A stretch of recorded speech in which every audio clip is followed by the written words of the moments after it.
कैसे हो आप सभी। तो आज हम लेकर आ चुके हैं आपके लिए गेम ऑफ थ्रोन्स में टीरियन लैनिस्टर का किरदार निभाने वाले पीटर डिंकलेज की एक्टिंग में इसी साल रिलीज हुई एक सुपर ब्लैक कॉमेडी मूवी जिसका नाम है द टॉक्सिक अवेंजर। अगर आप चैनल पर नए हो तो एक बार जरूर सब्सक्राइब कर दीजिए। तो कहानी की शुरुआत में एक इन्वेस्टिगेटिव जर्नलिस्ट को दिखाते हैं जो काफी टेंशन में लगता है, और तब जेजे नाम की एक औरत अंदर आती है। वो पूछता है सबूत मिल गया ना। वो जर्नलिस्ट को एक हार्ड ड्राइव देकर कहती है कि सारा सबूत इसमें है, और जब ये दुनिया को पता चलेगा तो बीटीएच कंपनी खुद ब खुद बंद हो जाएगी। फिर जर्नलिस्ट उसे अपने सिस्टम में कनेक्ट करके दिखाता है। दरअसल इस हार्ड ड्राइव में बीटीएच नाम की एक फार्मास्यूटिकल कंपनी के बारे में कई डिटेल्स हैं। जेजे उसी कंपनी में काम करती थी, और ये बीटीएच है ना दोस्तों, नई दवाइयां बना रही है, और उसके लिए वो इंसान और जानवरों पर कई एक्सपेरिमेंट्स कर रहे हैं, और बीटीएच की फैक्ट्री का सारा वेस्ट पास्ट की झील में डिस्पोज कर दिया जा रहा है। इन सभी बातों का ठोस सबूत इस हार्ड ड्राइव में है। तो जर्नलिस्ट बड़ा खुश होता है कि बस अब बीटीएच की कोई खैर नहीं, उसको कोई नहीं बचा सकता। और तभी किसी की आहट को सुनकर जर्नलिस्ट जेजे को हार्ड ड्राइव देकर कहता है कि वो लोग आ चुके हैं, तुम ये हार्ड ड्राइव लेकर निकल जाओ और इसे सेफ हाथों में पहुंचा देना। इसी बीच मुर्गे जैसा मास्क पहनकर एक आदमी आता है दोस्तों, जिसका नाम है नट्स। लेकिन जर्नलिस्ट उसे आवाज देकर डाइवर्ट करता है, और इसी बीच जेजे हार्ड ड्राइव के साथ तेजी से भाग जाती है। लेकिन रास्ते में नट्स के साथ ही आ जाते हैं, जिनसे बचने के लिए वो वापस ऊपर जाकर वहां से नीचे कूद जाती है। और इस वजह से होता यह है कि हार्ड ड्राइव टूटकर बिखर जाता है। जेजे की सारी मेहनत बेकार चली गई, लेकिन फिर भी वो जान बचाकर वहां से भाग जाती है। दूसरी ओर नट्स और उसके साथ ही जर्नलिस्ट को घेर लेते हैं दोस्तों। दरअसल ये नट्स का गैंग है जो बीटीएच के लिए काम करता है। जर्नलिस्ट तो एकदम कूल होकर कहता है कि तुम लोग मुझे जान से मार ही नहीं सकते।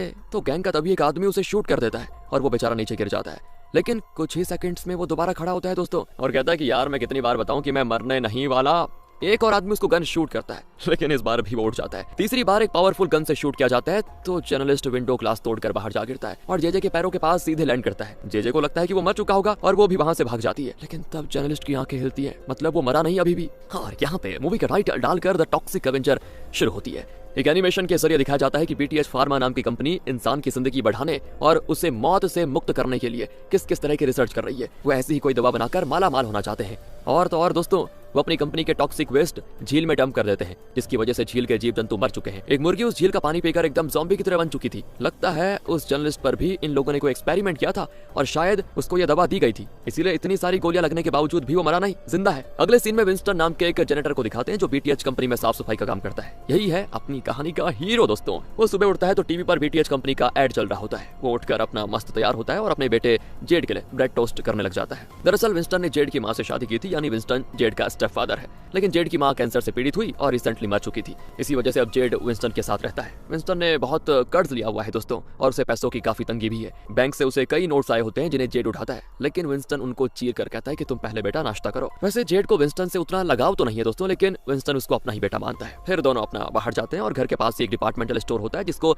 डेजी नाम की एक बुजुर्ग औरत चलाती है। तभी विंस्टन देखता है कि स्पेंस नाम का एक गुंडा डेजी को धमकाकर कम दाम में उसका डिपार्टमेंटल स्टोर खरीदना चाहता है। और ये सब देखकर भी विंस्टन मुंह मोड़ लेता है दोस्तों। डेजी की मदद नहीं करता। स्पेंस डेजी का पेट कैट भी लेकर चला जाता है, तो वो कहती है कि मेरे कैट को छोड़ दो, लेकिन वो फिर धमकाता है कि मैं प्रॉपर्टी सेल डॉक्यूमेंट्स भिजवा दूंगा, चुपचाप साइन कर देना वरना जान से मार डालूंगा तुम्हें। कहकर वो कैट को फेंक कर चला जाता है, और बेचारा कैट किसी गाड़ी के नीचे आ जाता है। वो तो अच्छा हुआ विंस्टन एन वक्त पर जंप करके उसको बचा लेता है, और फिर उसे डेजी के हवाले कर देता है। डेजी तो क्या करती, वो रोती हुई अंदर चली जाती है। फिर विंस्टन जेड से कहता है कि बेटा आज तुम्हारा डांस प्रोग्राम है ना, मैं जानता हूँ तुम भी अपनी माँ की तरह कमाल के डांसर हो, और तुम बढ़िया परफॉर्म करोगे, मेरी विश है तुम्हारे लिए। तो जेड पूछता है विंस्टन तुमने डेजी की मदद क्यों नहीं की? जी हाँ दोस्तों, वो विंस्टन को पापा नहीं कहता, क्योंकि वो उसे अपना पापा मानता ही नहीं। तो विंस्टन कहता है कि बेटा ये सब तुम अभी नहीं समझोगे, हर बार हर किसी की मदद हम नहीं कर पाएंगे। पर जेड गुस्से में ये कहकर चला जाता है कि जब हमारी आंखों के सामने कोई इंसान मुसीबत में हो तो उसकी मदद करनी चाहिए ना, उसी को तो इंसानियत कहते हैं। हाँ, अच्छा ज्ञान पेल गया। इसके बाद दोस्तों अगले सीन में दिखाते हैं कि बीटीएच कंपनी के पास वाली झील में टॉक्सिक वेस्ट के कारण जो मुर्गी ज़ॉम्बी बन गई थी ना, वो ठंड के मारे वहीं पर पड़ी होती है। विंस्टन फिर बीटीएच जाकर अपना वही साफ सफाई का काम शुरू कर देता है,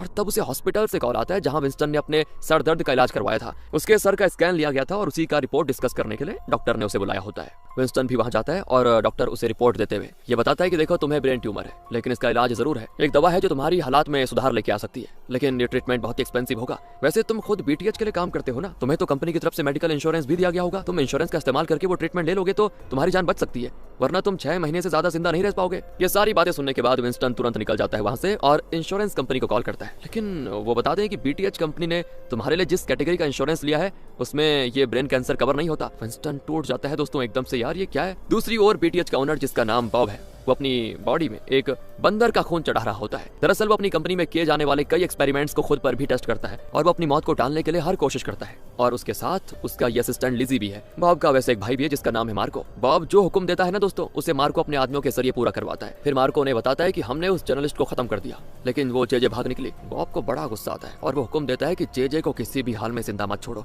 उसे जान से मारकर फिर मुझसे मिलना, वरना मैं तुम्हें जान से मार डालूंगा। दूसरी ओर नट्स के गैंग को दिखाते हैं जिन्होंने जर्नलिस्ट पे हमला कर दिया था, और वो सभी तो एक बार में जर्नलिस्ट की मौत को सेलिब्रेट कर रहे होते हैं। मार्को वहां जाकर उन्हें जेजे को मार डालने की सुपारी देता है और वो सुपारी लेकर बड़ी खुशी खुशी जेजे का काम तमाम करने के लिए निकल भी पड़ते हैं। पहले तो वो जेजे के घर जाते हैं, लेकिन वहां उसको ना पाकर तोड़ फोड़ मचाकर निकल जाते हैं और जेजे चुपचाप ये सब देख रही थी दोस्तों। नट्स गैंग के जाने के बाद जेजे घर के अंदर जाती है जहां उसके बॉयफ्रेंड के पैर तोड़कर उसको बिठाया गया था। वो चिल्लाता है कि यार कौन थे वो लोग, लेकिन जेजे बिना कुछ कहे एक सीक्रेट डोर को तोड़कर अंदर से एक बैग निकालती है और आराम से बाहर निकल जाती है। दूसरी ओर जेड के स्कूल में डांस प्रोग्राम होता है दोस्तों, लेकिन जब जेड की बारी आती है तो वो स्टेज पे जाता भी है पर नर्वस होकर स्टेज छोड़कर भाग जाता है। और यहाँ विंस्टन देखता है कि उसका बैंक अकाउंट नेगेटिव में चला जा रहा है। वो सोच में पड़ जाता है कि यार कैसे संभालूंगा जिंदगी को। और तब डेजी जेड को अंदर छोड़ जाती है और कहती है कि जेड को स्टेज पे चढ़ने से डर लगता है, उसकी टीचर उसे यहाँ छोड़ गई थी, तुम जेड से बात करो ना। तो विंस्टन डेजी से कहता है कि कल मुझे आपकी मदद करनी चाहिए थी, लेकिन मैंने नहीं की, प्लीज माफ कर देना मुझे। पर डेजी कहती है अरे तुम तो पहले से मेरी मदद कर चुके हो ना, इसीलिए माफी मांगने की क्या जरूरत है। फिर विंस्टन जेड से बात करने की कोशिश करता है, लेकिन वो बहुत रो रहा होता है। उसे हंसाने के लिए विंस्टन बाहर जाता है और जेड की माँ का वो जो बहुत ही बढ़िया वाला गाना था वो प्ले करता है, जिसको सुनकर तब जाकर जेड उठकर खड़ा होता है और विंस्टन को गाउन पहनकर देखते हुए उसको हंसी रुकती नहीं। तब जाकर विंस्टन को थोड़ी तसल्ली होती कि चलो तुम हंसते तो हो कम से कम। और फिर वहाँ पे रखे हुए विंस्टन की मेडिकल फाइल को जेड निकालता है। अब लेकिन इससे पहले वो कुछ देखे, विंस्टन उसे ले लेता है और कहता है कि अरे मुझे एक जरूरी काम है, मैं अभी आया, कहकर वो फाइल लेकर चला जाता है और उस फाइल को कूड़े में डालकर चला जाता है। दूसरी ओर माइकल नाम के आदमी को दिखाते हैं जिसने बॉब की बीटीएच कंपनी में बहुत पैसा डाला और उसके रिसर्च को स्पॉन्सर भी कर रहा है। वो बॉब से बड़ा नाखुश है दोस्तों, कहता है कि तुम बस रिसर्च ही करवाते रहोगे या कभी कोई रिजल्ट भी दिखाओगे, रिसर्च से कमाई नहीं होती, उसका कोई अंजाम निकलना चाहिए जिससे बिजनेस में मुनाफा हो। तुम्हें देखो मैं 2 हफ्ते का टाइम देता हूँ, अगर रिसर्च में कोई तरक्की नहीं दिखती तो मैं तुम्हारी कंपनी को अपने कब्जे में ले लूंगा, खत्म काम, और तुम्हें जिंदा गाड़ दूंगा यहीं, खबरदार। तो बॉब माइकल को कुछ कह तो नहीं सकता क्योंकि रोकड़ा देने वाला माई बाप जो वही है, इसलिए वो चुपचाप बाहर चला जाता है। लेकिन बाहर जाकर खूब चिल्लाता है और फिर थोड़ा शांत होकर वापस मीटिंग रूम में आ जाता है दोस्तों। इतने में विंस्टन एक मास्क पहनकर अंदर आ जाता है। सिक्योरिटी उसे रोकने की कोशिश करते हैं लेकिन वो उसको रोक ही नहीं पाते। लेकिन तब बॉब पूछता है तुम कौन हो भाई, यहाँ क्या लेने के लिए आ गए। विंस्टन बताता है कि मैं आप ही की कंपनी का जेनेटर हूँ, 12 साल से यहीं पे मेहनत से काम कर रहा हूँ, मुझे ब्रेन कैंसर हो गया है और डॉक्टर ने कहा है कि अगर मेरा इलाज ना हुआ तो 6 महीने के अंदर मर जाऊंगा। देखो मेरा एक बेटा है, वो अनाथ हो जाएगा। आपकी कंपनी ने मुझे जिस कैटेगरी का इंश्योरेंस दिया है उसमें तो मेरी बीमारी कवर ही नहीं हो रही, मेरी मदद कीजिए ना प्लीज, मुझे और मेरे बेटे को बचा लीजिए ना। तो बॉब लिजी को इशारा करता है कि इसको बाहर लेके जाओ पहले। फिर वो विंस्टन से कहता है कि लिजी तुम्हारी पूरी मदद करेगी, तुम उसके साथ जाओ। लेकिन लिजी उसको बाहर ले जाकर बाहर धकेल देती है। विंस्टन को बड़ा गुस्सा आता है दोस्तों। वो ग्लास पर कान रखकर सुनता है तो पता चलता है कि बॉब और लिजी विंस्टन के बारे में ही बात कर रहे हैं और उसकी कद का मजाक उड़ाकर हंस भी रहे हैं। और फिर विंस्टन मायूस होकर बीटीएच कंपनी चला जाता है और वहाँ जेजे भी अंदर जाने का मौका ढूंढ रही होती है। तो जैसे विंस्टन अंदर जाता है ना तो दरवाजा बंद होने के पहले जेजे भी अंदर घुस जाती है, जिस वजह से मार्को के फोन पर अलार्म बज जाता है कि कोई बिना परमिशन के अंदर घुस आया है। वो कैमरा में भी जेजे को अंदर जाते हुए देख लेता है और तुरंत ही नट्स गैंग को कॉल करके बता देता है। यहाँ विंस्टन दोस्तों अपने मॉप स्टिक को एक बैरल में घुसा कर निकालता है जिसमें टॉक्सिक वेस्ट होता है। टॉक्सिक वेस्ट ग्रीन कलर का होता है और चमक भी रहा होता है। अब पहले तो विंस्टन हैरान होता है कि ये क्या चीज है। दूसरी ओर जेजे एक टॉक्सिक वेस्ट बैग में छेड़ करके सैंपल ले लेती है और तभी विंस्टन भी अपनी आईडी की मदद से एक कमरे में चला जाता है जहां कंपनी का कैश रखा जाता है। वो सिक्योरिटी को धमकाता है कि मुझे कैश दो वरना ये टॉक्सिक वेस्ट तुम पे लगा दूंगा और तुम मर जाओगे। तो सिक्योरिटी घबरा जाता है और विंस्टन को एक बैग भर के रोकड़ा दे देता है। विंस्टन भी बैग लेकर वहां से भाग आता है दोस्तों, लेकिन तब सामने से जेजे भी तेजी से आ रही होती है और दोनों टकरा जाते हैं। इस वजह से होता यह है कि विंस्टन का बैग ऊपर उछलकर नीचे गिरता है और जेजे का टॉक्सिक वेस्ट सैंपल उस बैग पर गिरकर पूरे बैग को जला देता है। इतने में आ जाता है नट्स गैंग और ये दोनों उनसे बचकर फिर भागने लगते हैं। जेजे पहले गेट के ऊपर से अंदर कूद जाती है और विंस्टन की भी मदद करने की कोशिश करती है, लेकिन इतने में नट्स गैंग आ जाता है और वो तो बच निकलती है। विंस्टन मॉप नीचे फेंककर उनसे जान की भीख मांगते हुए कहता है कि मैंने कुछ नहीं किया, मुझे मत मारो। पर गैंग का एक आदमी विंस्टन के मुंह पे शूट कर देता है और वो गिर जाता है नीचे। फिर मार्को आता है तो ये लोग बड़े खुश होकर चिल्लाते हैं कि हमने उसे मार डाला। मार्को चिढ़ जाता है कि नालायक कहीं कि मैंने इस लड़की की जान लेने को कहा था, इस आदमी को क्यों मारा तुम लोगों ने, कहकर वो जेजे की फोटो दिखाता है और कहता है कि सालों जब तक तुम इसका कत्ल नहीं कर देते मैं तुम में से किसी को पैसा नहीं दूंगा, पहले इस लाश को डिस्पोज करो। अब उसके जाने के बाद नट्स विंस्टन को उठा ले जाकर टॉक्सिक वेस्ट वाले एक टैंक में डाल देता है और विंस्टन का मॉब भी दोस्तों अंदर फेंक अपने गैंग के साथ निकल जाता है। अब टॉक्सिक वेस्ट पानी में फैलने लगता है जिसकी वजह से विंस्टन की बॉडी म्यूटेट होने लग जाती है और देखते ही देखते उस केमिकल से विंस्टन एक खतरनाक मॉन्स्टर जैसा बन जाता है। विंस्टन अपने घर आता है तो वहाँ पे स्पेंस फिर से डेजी को धमका रहा होता है और जैसे तैसे जबरदस्ती डेजी से प्रॉपर्टी डॉक्यूमेंट्स पे साइन करवाकर उस सुपरमार्केट को अपने कब्जे में करना चाह रहा है। ये देखकर विंस्टन एक लैडर पर चढ़कर अपने घर के विंडो की ओर जाता है। इसी बीच जो जेड है ना वो विंस्टन को कॉल करके वॉइस मेल करता है कि तुम कहाँ चले गए, जल्दी घर लौटाओ ना। विंस्टन बड़ा खुश होता है कि जेड उसे कितना मिस कर रहा है बताओ। वो कहता है मैं इधर हूँ बेटा, कहकर वो दरवाजा खोलता है। होता है। तो विंस्टन का रूप देखकर जेड डर के मारे एक बड़ा प्लेट उठाकर विंस्टन को मार देता है और बेचारा विंस्टन सीधे नीचे खड़ी कार पे जा गिरता है। दोस्तों वो कार किसकी पता है? स्पेंस की थी। और वो तो फिर विंस्टन पे बरस पड़ता है कि तुम आगे रोको और मेरी गाड़ी डैमेज क्यों कर दी। विंस्टन कहता है ये एक एक्सीडेंट था, बस मैंने जानबूझकर नहीं किया। गुस्से में स्पेंस विंस्टन को शूट कर देता है। लेकिन कहाँ दोस्तों, विंस्टन तो बुलेट को अपने हाथ से रोक लेता है। टॉक्सिक वेस्ट के केमिकल्स ने दरअसल विंस्टन को बहुत ही स्ट्रांग बना दिया था, एकदम सुपर हीरो की तरह। वो बुलेट को फेंक कर कहता है कि जब मैं बोल रहा हूँ ना ये एक्सीडेंट था, तो फिर मुझे शूट क्यों किया तुमने? कहकर वो भागकर स्पेंस का हाथ खींचता है तो स्पेंस का हाथ उसकी बॉडी से अलग होकर विंस्टन के हाथ में आ जाता है। और ये देखकर तो लोग चिल्लाते हैं कि ये मॉन्स्टर है, भूत है। वो विंस्टन को फिर चेस करने लगते हैं और विंस्टन उनसे बचकर भागता है। इसी बीच डेजी अपना साइन किया हुआ प्रॉपर्टी डॉक्यूमेंट लेकर चुपचाप कट लेती है। हाँ दोस्तों, विंस्टन लोगों से यहाँ बचकर जंगल के अंदर जाकर पेड़ के पीछे छुप जाता है, लेकिन वो बेहोश हो जाता है। अगली सुबह उसे होश आता है तो पता चलता है कि वो जंगल के बीच एक घर में है। दरअसल ये स्टॉकिंग्स नाम के एक सन्यासी का घर है, जो कि बाहरी दुनिया से खुद को अलग करके इस जंगल में अकेला रह रहा है। विंस्टन कहता है क्या मुझे देखकर तुम्हें डर नहीं लग रहा? स्टॉकिंग्स कहता है शायद तुम नहीं जानते, मैं एक डॉक्टर हूँ और मुझे साफ पता चल रहा है कि तुम इंसान ही हो, लेकिन तुम्हारे शरीर में कुछ बदलाव आए हैं, सिर्फ तुम्हारी एनाटॉमी बदल गई है, इसलिए मेरे डरने का तो सवाल ही नहीं उठता। लेकिन डॉक्टर आप जंगल में क्यों रह रहे हो? स्टॉकिंग्स कहता है कि दुनिया प्रदूषित हो चुकी है और अगर कहीं साफ हवा मिल रही है तो वो जगह ये जंगल है। मैं शहर में रहता था, लेकिन वहाँ की जिंदगी से उब गया मैं और यहाँ रहने चला आया। अब वहाँ पे टॉक्सिक वेस्ट वाला मॉप स्टिक देखकर विंस्टन पूछता है ये आपको कैसे मिला? तो स्टॉकिंग्स कहता है कि ये तो मुझे झील के पानी में मिला। वैसे तुम और ये मॉप स्टिक बिल्कुल एक जैसे दिखते हो, अगर तुम्हें चाहिए तो रख लो। विंस्टन मॉप स्टिक लेकर खुशी खुशी शहर की ओर भागता है। दूसरी ओर दोस्तों न्यूज चैनल्स में विंस्टन की चर्चा हो रही होती है, लेकिन वो विंस्टन को मॉन्स्टर बता रहे होते हैं। एक चैनल पर तो दिखाते हैं कि एक गैंग ने किसी होटल में घुसकर वहां के लोगों को बंदी बनाकर रखा हुआ है। पुलिस वाले गन्स लिए उस गैंग के साथ नेगोशिएट करने के लिए बाहर वेट कर रहे हैं। अंदर सारे हॉस्टेजेस घबराकर उस गैंग की हर बात मानते हैं, लेकिन एक औरत के चेहरे पे डर नाम की कोई चीज नहीं होती। उनका फिर गैंग लीडर चिढ़ जाता है और उसे धमकाता है कि अगर तुम अभी उठ खड़ी नहीं हुई तो मार डालूंगा। वो औरत गुस्से में उस पर पानी फेंक देती है तो गैंग लीडर उसको जान से मारने जाता है, लेकिन इतने में ग्लास विंडो तोड़कर विंस्टन अंदर एंट्री लेता है और अपने टॉक्सिक वेस्ट मॉप स्टिक से गैंग के एक आदमी को मारता है। तो टॉक्सिक वेस्ट की वजह से उसका सर धड़ से अलग। वो डर के मारे विंस्टन को अंधाधुंध शूट करने लग जाते हैं, लेकिन कहाँ उसको कुछ थोड़ी होने वाला था। वो अकेले ही पूरे गैंग को खत्म करके हॉस्टेजेस को बचा लेता है। सारे हॉस्टेजेस बाहर जाने लग जाते हैं और जब विंस्टन बाहर निकलता है तो पुलिस उस पर फायर करने वाली होती है, लेकिन एक हॉस्टेज कहता है नहीं नहीं नहीं, उसे शूट मत करो, उसी ने हमें बचाया है। पुलिस वाले रुक जाते हैं और विंस्टन से पूछते हैं कि तुम हो कौन और तुमने इतना रिस्क लेकर इन लोगों को क्यों बचाया? तब विंस्टन कहता है कि जब तुम्हारी आंखों के सामने दूसरा इंसान मुसीबत में हो तो उसकी मदद करनी चाहिए, उसी को इंसानियत कहते हैं और ये मुझे मेरे बेटे जेड ने सिखाया है। टीवी पर ये सब देखकर जेड समझ जाता है कि वो मॉन्स्टर नहीं विंस्टन है, यानी उसके पापा। हालांकि अभी तो वो मानता नहीं। फिर विंस्टन एक बिल्डिंग के ऊपर जाकर एकदम शान से पोज करता है, लेकिन असल में वो सुसु कर रहा होता है। दोस्तों वो नीचे देखता है और उस दृश्य को देखकर घबराकर पीछे हट जाता है और तब हमें दिखाते हैं कि उसका सुसु एकदम एसिड की तरह कई चीजों को जला चुका होता है। विंस्टन चौंक भी जाता है कि ये मैं क्या निकाल रहा हूँ अपनी बॉडी से। दूसरी ओर स्पेंस टीवी पर दोस्तों विंस्टन को देखकर उसका कत्ल करने के लिए अपने आदमियों को भेज देता है, क्योंकि विंस्टन की वजह से स्पेंस का हाथ कटा था। तो विंस्टन को देखकर बॉब को भी अंदाजा हो जाता है कि उसी के फैक्ट्री के टॉक्सिक वेस्ट से विंस्टन इतना पावरफुल बना है और वो अपने साइंटिस्ट से ये कहता है कि देखो विंस्टन को इतना पावरफुल बनाने वाले उस टॉक्सिक वेस्ट का फॉर्मूला तुम रिक्रिएट करो। लेकिन वो लोग कहते हैं कि अगर उस फॉर्मूला को रिक्रिएट करना है तो उसमें कई साल लग जाएंगे, इसके बजाय आप विंस्टन को ही पकड़कर यहाँ लाए तो उसका ब्लड सैंपल्स के जरिए हम सीरम तैयार कर सकते हैं। बॉब फिर मार्को को कहता है कि विंस्टन का एक बेटा है ना, तुम उसे उठा लाओ, फिर वो खुद ब खुद हमारे पास चलाएगा। और यहाँ जेजे विंस्टन के आईडी के जरिए उसका एड्रेस पता लगा लेती है और फिर जाती है उसके घर। वो जेड को बताती है कि विंस्टन का म्यूटेशन कैसे कैसे हुआ था। तब मार्को और उसका गैंग तभी दरवाजा तोड़कर अंदर आ जाते हैं, लेकिन जेजे जेड को लेकर वहां से बच निकलती है इसी बीच। और तब गैंग का एक आदमी जेड पे शूट करता है, जिससे होता यह कि ट्रैकिंग डिवाइस जेड के शर्ट में जाकर फिक्स हो जाता है। इस वजह से दोस्तों अब मार्को उसको ट्रैक कर पाएगा। इसी बीच जेड और जेजे के सामने विंस्टन आ जाता है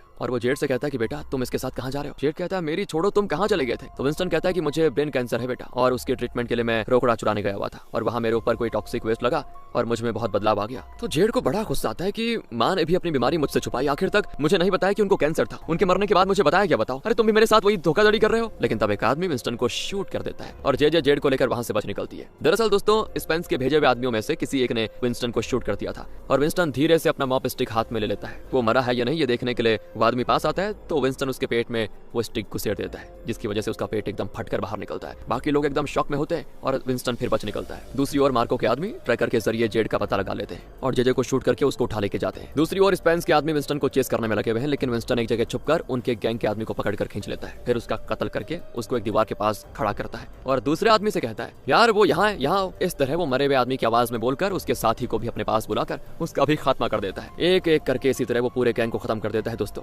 दूसरी ओर मार्को जेड को लेकर बॉब के पास लेके जा रहा होता है। लगता है मार्को को बच्चों से बड़ा लगाव है। वो कहता है कि बेटा फिक्र मत करो, हम तुम्हें कुछ नहीं करेंगे, हमें तो बस तुम्हारे पापा चाहिए। तो जेड कहता है पापा? वो मेरे असली पापा नहीं है, स्टेप फादर है। और वहाँ विंस्टन जेजे के पास पहुंच जाता है जो कि घायल पड़ी हुई है। वो बताती है कि मार्को के आदमी जेड को लेकर चले गए हैं। कहकर वो बेचारी खुद हो जाती है बेहोश। विंस्टन फिर जेजे को जंगल के अंदर स्टॉकिंस के पास लेके जाता है और वो अपनी तरफ से कोई ऑपरेशन करता है, लेकिन फिर कहता है नहीं, ये मर चुकी है। सुनकर विंस्टन को बड़ा दुख होता है यार, लेकिन क्या करते हैं। वो कैसे भी करके जेजे को बचाना चाहता है और फिर वो अपने शरीर में एक ड्रिलर से छोटा सा छेद करता है और अपने खून को जेजे के घाव पे लगाता है। हाँ, अगले सेकंड दोस्तों जेजे में जान आ जाती है। दूसरी ओर माइकल बॉब पे चिल्लाता है कि तुम्हारे एक्सपेरिमेंट्स का अभी तक कोई रिजल्ट क्यों नहीं निकला, तुम एक काम करो, कंपनी छोड़कर अभी निकल जाओ। इतने में मार्को जेड को लेके आ जाता है और बॉब उसको एक अलग कमरे में बंद करने को कहता है। मार्को नहीं समझ पाता कि बॉब ऐसा क्यों कह रहा है। दूसरी ओर विंस्टन टॉक्सिक वेस्ट वाले झील के पास बैठा होता है। लगता है वो झील ही पूरी तरह से एसिड से भर चुकी है दोस्तों। तब जेजे आकर बताती है वो बीटीएच कंपनी में टॉक्सिक वेस्ट का सैंपल लेने ही आई थी और तुमने मेरी जान बचाई, उसके लिए थैंक्स। फिर जेड का पता लगाने के लिए दोनों ही मार्को के भेजे हुए उस गैंग की तलाश में निकलते हैं। वो गैंग लोगों के आगे एक बढ़िया परफॉर्मेंस दे रहा होता है। विंस्टन तभी अपना मॉप स्टिक लेकर अंदर घुसता है और उस बंदे के लीडर के सर पे जोर से मारता है और उसके सर का आधा हिस्सा टूटकर दूसरी ओर गिर जाता है। फिर अपने मॉप स्टिक से वो एक और आदमी का सर काट देता है और अब मॉप स्टिक एक मशीन में फंस जाता है। इस वजह से करंट शॉक लगकर एक औरत मर जाती है और इस तरह पूरे बैंड को खत्म करके वो माइक में लोगों को बता देता है कि बीटीएच कंपनी के टॉक्सिक वेस्ट से झील का पानी एसिड बन चुका है। इसी बीच दोस्तों नट्स जो विंस्टन से बचकर तेजी से जा रहा होता है तो जेजे सामने से आकर उसे नॉकआउट कर देती है। विंस्टन फिर अपना स्पीच देखकर नट्स के पास जाता है ताकि उससे जेड के बारे में पता कर पाए, लेकिन जब वो उसका मास्क निकालता है तो पता चलता है कि बीटीएच कंपनी ने इस पर भी कोई एक्सपेरिमेंट किया था जिसकी वजह से उसका सर एकदम छोटे बच्चे के सर जैसा सिकुड़ा हुआ होता है। उसे डरा धमकाकर विंस्टन और जेजे पता लगा लेते हैं कि जेड को कहां पे रखा गया है। दोनों शहर से बाहर बॉब के घर पहुंच जाते हैं। पहले विंस्टन एक पेड़ के पीछे छुपकर अपनी आंखें बाहर निकाल लेता है और उन्हें बाइनोकुलर की तरह इस्तेमाल करके देख पाता है कि जेड को कहां पे रखा गया है। फिर वो आंखों को वापस अंदर रख लेता है। कमाल है। फिर वो एक प्लान बनाकर अंदर जाता है, लेकिन तब जेड चिल्लाता है कि मत आओ, खतरा है। लेकिन तब तक एक स्टैचू से जहरीले गैस निकल चुके थे जो कि विंस्टन और जेजे को बेहोश कर देते हैं। अगले सीन में दोस्तों दोनों को एक जगह बांध के रखा होता है और बॉब के साइंटिस्ट्स विंस्टन का ब्लड सैंपल निकालकर टेस्ट करने में लगे होते हैं। बॉब कहता है कि चाहे इसकी जान ही क्यों ना निकल जाए, इसकी सारी शक्तियों को चूस कर निकाल लो। फिर वो विंस्टन के सर में एक ट्यूब फिक्स करके उसके सेल्स तक को एक्सट्रैक्ट कर रहे होते हैं और हर बार जब वो सेल्स निकालते हैं तो विंस्टन दर्द के मारे चिल्लाता है। और फिर कई तरह के टेस्ट करने के बाद दोस्तों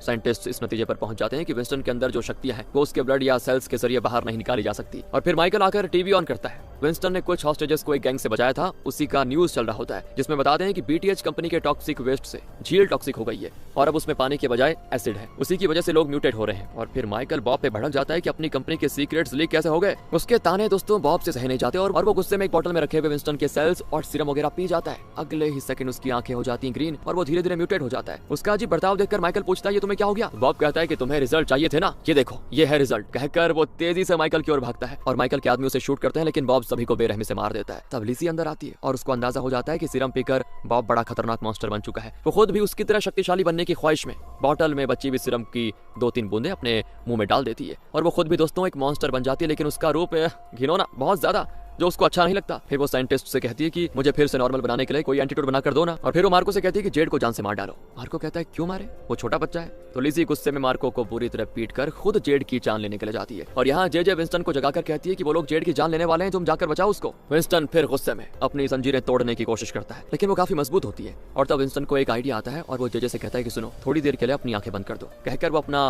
पैंट जिप खोलने लग जाता है। जेजे कहती है अबे ये क्या करने वाले हैं। तो विंस्टन कहता है कि तुम्हें कुछ नहीं करूंगा, तुम बस आंखें बंद करो। दरअसल दोस्तों आप सही समझे, वो सुसु करने वाला है क्योंकि उसका सुसु तो एसिड है, इसलिए वो एम करके सीधे जंजीर पे सुसु करता है जिससे कि वो टूट जाती है। इसी तरह वो जेजे की जंजीर भी तोड़ देता है और दोनों वहां से निकलते हैं। इसी बीच जेड को जान से मारने 2 लोग आ जाते हैं, लेकिन विंस्टन ऐन वक्त पे वहां पहुंचकर नीचे पड़े एक प्लेट को उठाकर फेंकता है जिससे कि उन दोनों में से एक आदमी मारा जाता है और दूसरा आदमी अंधाधुंध शूट करने लग जाता है। तो एक बुलेट वहां रखे गैस सिलेंडर को लग जाती है और वो जगह बूम ब्लास्ट सभी अलग अलग दिशाओं में फेंक दिए जाते हैं। अब दोस्तों विंस्टन को जेड के साथ बिताए हुए हर पल याद आते हैं। इस ब्लास्ट में जेड के बचने की कोई गुंजाइश ही नहीं थी। यही सोचकर विंस्टन काफी आक्रोश में होता है। इतने में बॉब अपने मॉन्स्टर वाले रूप में वहां पे आता है तो विंस्टन अपने टॉक्सिक वेस्ट मॉप स्टिक से उस पे हमला करता है और चिल्लाता है कि तुम्हारी वजह से मेरा बेटा मारा गया। तो बॉब तो एक कुल्हाड़ी से अटैक करता है, लेकिन विंस्टन के टॉक्सिक वेस्ट मॉप स्टिक से कुल्हाड़ी पिघल जाती है दोस्तों और उसमें हो जाता है छेद। दूसरी ओर जेजे बीटीएच के खिलाफ सारे प्रूफ बनाकर निकालने वाली होती है, लेकिन तब लिजी उस पे हमला कर देती है। दोनों की काफी लड़ाई होती है और एक पॉइंट पर जेजे एक बड़ा पत्थर उठाकर लिजी को पेल देती है और यहाँ बॉब विंस्टन को नीचे धकेलकर कुल्हाड़ी से उसे उतरने वाला होता है, लेकिन ऐन वक्त पर जेजे आकर बॉब को उस पत्थर से मारकर फ्लैट कर देती है। अब विंस्टन भी उसे पीटने लग जाता है कि मैं अपने बेटे की मौत का बदला लेकर रहूंगा। तब जेड की आवाज आती है कि पापा रुक जाओ, और विंस्टन शॉक में मुड़ता है तो जेड और मार्क को खड़े होते हैं और यहाँ फ्लैशबैक में दिखाते हैं कि जब उस कमरे में ब्लास्ट हुआ था उसके कुछ ही देर पहले उस कमरे के एक सीक्रेट दरवाजे के जरिए मार्को ने जेड को बचा लिया था। प्रेजेंट में दोस्तों विंस्टन जेड को जिंदा देखकर बड़ा खुश होता है और क्योंकि जेड ने पहली बार विंस्टन को पापा कहा है वो बहुत ही इमोशनल हो जाता है। तब बॉब विंस्टन पे करता है अटैक तो विंस्टन अपने मॉप स्टिक से उसे उठाकर कार के बोनट पर पटक देता है जिससे बॉब का सर इंजन के अंदर चला जाता है। फिर जेजे करती है कार स्टार्ट और बॉब के सर के टुकड़े टुकड़े हो जाते हैं। विंस्टन आगे जेड से पूछता है कि अब से तुम मुझे पापा ही कहोगे ना, नाम से तो नहीं बुलाओगे। इस तरह विंस्टन बड़ा इमोशनल हो रहा होता है, लेकिन तब लिजी पीछे से विंस्टन की पीठ पे रॉड घुसा देती है, लेकिन विंस्टन को तो मौत आने वाली है नहीं। वो लिजी को उठाकर लेके जाता है, केमिकल बैरल्स पे फेंक देता है सीधे। विंस्टन की मॉप स्टिक की गर्मी की वजह से केमिकल बैरल ब्लास्ट हो जाते हैं जिससे मारी जाती है वो लिजी, और चोट लगने की वजह से विंस्टन को हॉस्पिटल में एडमिट किया जाता है जहां उसके सर को स्कैन किया जाता है पहले। तो डॉक्टर बताता है तुम्हारा ब्रेन ट्यूमर गायब हो चुका है। अब बीटीएच कंपनी की असलियत पब्लिक को पता चल चुकी थी। जेजे के पास जो भी बीटीएच के खिलाफ सबूत था उसे वो सरकार के हवाले कर देती है और बीटीएच कंपनी में लग जाता है बड़ा सा ताला। अब सभी विंस्टन को एक सुपर हीरो के रूप में स्वीकार कर लेते हैं और उसका नाम रखते हैं द टॉक्सिक अवेंजर। जेड अब विंस्टन को अपना स्टेप फादर न मानकर असली पापा मानने लग गया था। दूसरी ओर वो म्यूटेटेड मुर्गी दोस्तों जो झील के पास पड़ी हुई थी, अब उसने 3 अंडे दिए होते हैं और उसे देखकर स्टॉकिंस कहता है कि अरे वाह तुम तो माँ बनने वाली हो, कहकर वो अंडे को ले जाकर ऑमलेट बनाकर खा लेता है। जेड को अब स्टेज पे चढ़ने से डर नहीं लगता और मस्त परफॉर्म करता है।